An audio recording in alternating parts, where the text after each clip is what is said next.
everyone.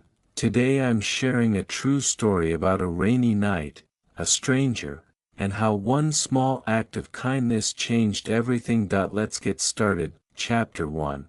The rainy night. The rain was coming down in heavy sheets that night. Each drop felt cold against my skin, even through my jacket. That I pulled my hood tighter and kept walking, my shoes splashing through puddles. The city felt almost empty.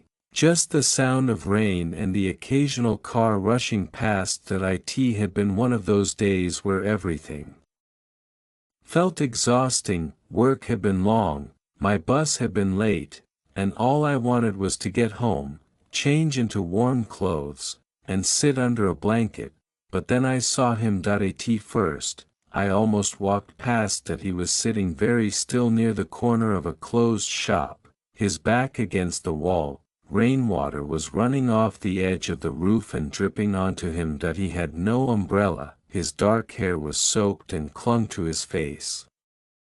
What caught my attention wasn't just that he was sitting there. It was how still he was. People usually move when they're cold or wet. They shake their hands, shift positions, try to find shelter, but he just sat there, staring at the ground, holding an old backpack tightly against his chest. For a second, I almost convinced myself to just keep walking. After all, people in the city are used to minding their own business. But then I stopped. Something deep inside me whispered, "Don't walk away." I stood there for a moment, rain dripping down my hood, watching him. Finally, I stepped closer and said softly, "Hey, are you okay?" Chapter 2. The first words. At first, there was no reaction. It was like he didn't even hear me. I tried again, louder this time, "Hey, are you okay?"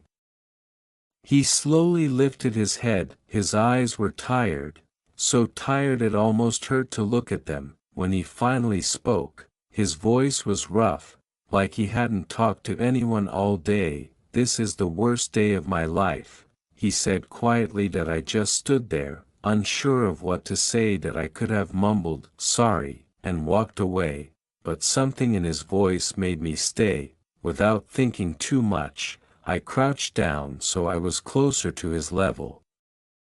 The water from the street soaked through my jeans, but I didn't care. "Do you want to talk about it?"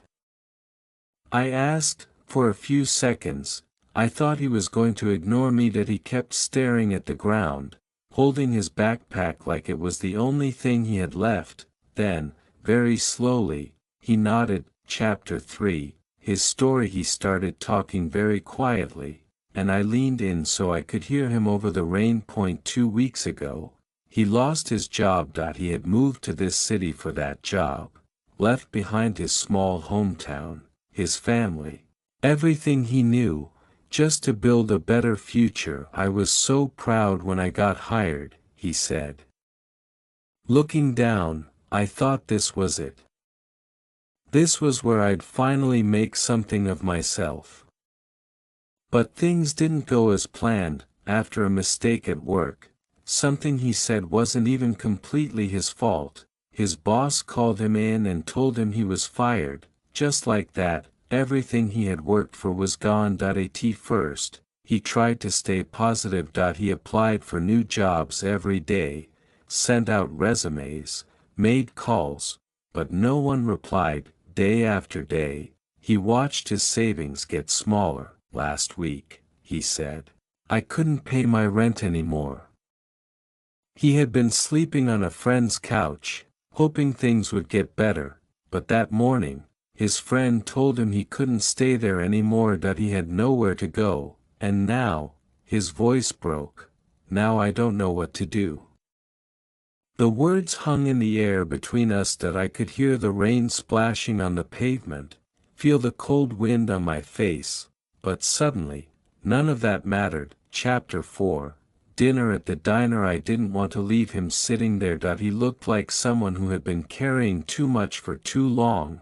"Come with me," I said, "there's a diner nearby." Let me buy you dinner.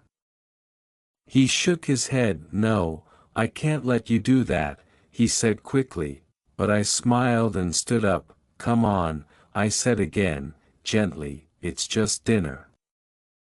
This time, he hesitated, then slowly got to his feet. Together, we walked through the rain until we reached the small diner at the end of the street. Inside, it was warm and smelled like coffee and pancakes. Soft music was playing from an old radio. We found a booth near the window and sat down.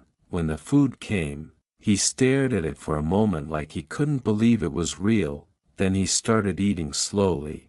One bite at a time that I could see his shoulders relax just a little with each bite. As he ate, he told me more about his life, how he used to love reading late at night, how he wanted to travel the world one day, how he used to play guitar. I feel like that person is gone now, he said. I don't even recognize myself anymore. I shook my head. No, I told him, that person is still in there. He's just waiting for things to get better. For the first time that night, he smiled. Chapter 5. The important question. After dinner, we sat there for a while, watching the rain through the window. Then he turned to me and asked, "Why did you stop? Why did you talk to me?" I thought about it. There was no big reason, no plan. That I just said the truth, because it felt like I was supposed to. He nodded slowly, then said something that I'll never forget. You might have just saved my life tonight. I didn't know what to say. That I hadn't done anything heroic, but maybe, sometimes, just sitting with someone is enough. Chapter 6. The next morning, I woke up to a text message from an unknown number. Hey, it read, I stayed at a shelter last night. They helped me sign up for a job fair this morning. Thank you. You gave me a reason not to give up. I read the message twice, then smiled. Chapter 7.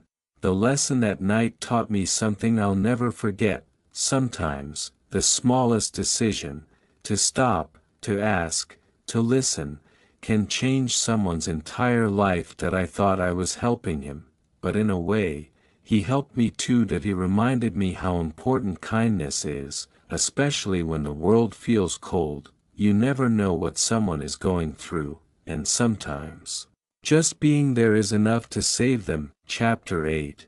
Your turn. Would you have stopped that night? Would you have walked past? Tell me in the comments below. And if this story touched you, share it, because someone out there might need to hear it today.